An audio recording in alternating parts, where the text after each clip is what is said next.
You recently completed AI training. How are criminals using AI in ways most people don't realize? Um, so ever since the artificial intelligence came into the picture, right? Cyber criminals are using their own way to attack any organizations, right? The most famous use case is creating phishing emails. Uh, Previously, it was much easier to identify a phishing email because most of the attackers are non-English speakers. They're from different countries and they cannot speak English. So it was easier to, identify a phishing email because English and grammar was not up to the point. With the age of AI, I mean, say the phishing emails are much more sophisticated. Even many famous AI can also impersonate any person. For example, if I'm a CEO of any XYZ company and I'm doing a post on the LinkedIn, what any attacker can do, they can just copy any of my posts from the LinkedIn and they can upload to Cloud or ChatGPT, and they can just instruct the AI to follow my writing style, right? And that AI will exactly write what I actually post on the LinkedIn. You could say the writing styles are different for everybody, and that writing style will be sophisticated. It will be hard to use and hard to identify by any DLP, and they'll be able to send a phishing email. So this is the first use case. The second use case is creating sophisticated malwares, right? Um, you know, Many attackers with the age of AI, they started development malware, and these malwares are actually able to bypass the firewalls and all the security measures which are present on the organizations. Even a small child who don't understand what is coding, he is also able to develop malware. So that is why we have more controls and more guardrails. So I would say this is more gold mine than for attackers than for a normal person who is actually defending from these attacks to be happening. What about when both sides have AI and like opposite sides, which who will be secure? Who has the advantage? I would say when both sides of AI, advantages will always be with the one who is attacking. The defensive side, I would say yes to some extent. But if you'd say advantage, then of course I would be on the more attacker level part because we have more broader, exposed.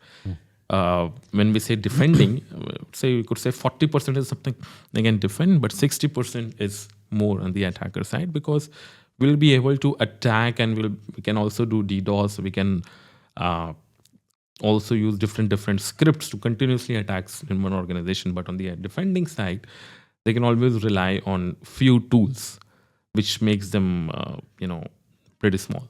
Okay. Is it possible for hackers to steal money from my account while I'm sleeping? Definitely, yes.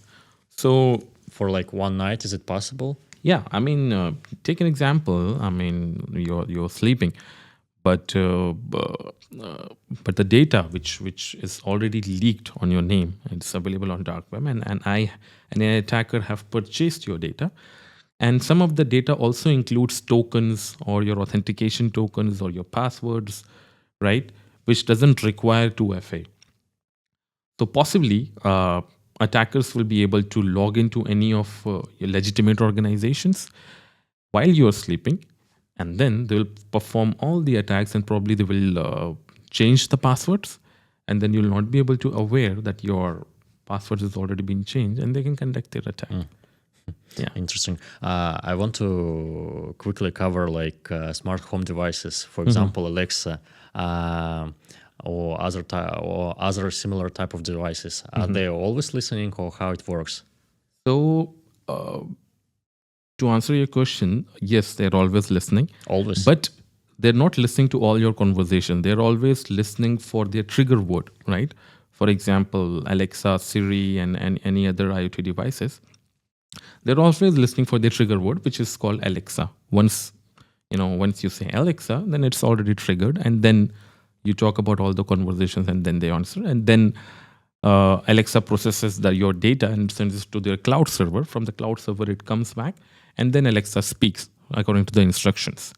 But what happened in 2016? Actually, one of the guy who have actually complained to the Amazon Service Center that many of the employed persons in Amazon, they were actually listening to all the conversations of the Alexa.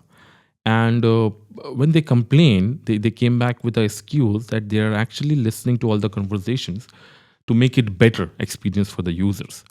And those conversations also include some private talks or some personal related information, which was not good, right? So that there is always a suggestion whenever you are using Alexa, then only you just turn it on. It's not recommended to make it on always, because you don't know if they are always listening and if they are sending data to their cloud server. What about all tech companies?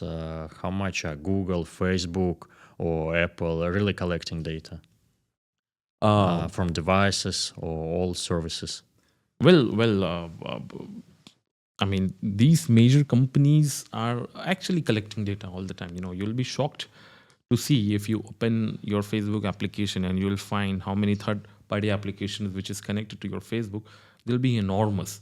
What is third-party applications? So third-party applications is which is connected to Facebook, which is actually responsible to run the ads, right? Which is how the Facebook is earning lots of money out of it.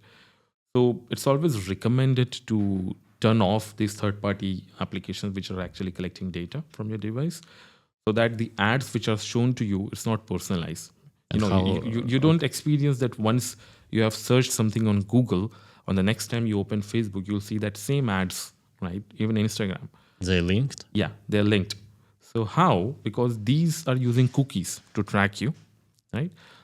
And they see your search words. If you search Zara shoes on your Google Chrome, and then if you open Facebook or Instagram, probably you'll start seeing the ads, because it's the cookies which is tracking you. It's your metadata.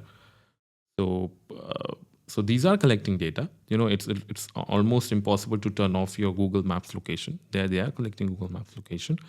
And actually, there were lots of ruckus created in 2015 when there was a case against Meta that they are collecting people's data. But Meta came back saying that they're collecting people's data just to give them a better experience. When they say better experience, it means they're collecting people's data. They're just analyzing their day-to-day activities to show them personalized ads, right? And these ads contain some searches which we are doing. So, does it possible to turn off like third-party applications? Yes, it is possible. You can just visit to Facebook application in your Android or iOS. You can just go to the settings part and you can turn off the third-party interactions app.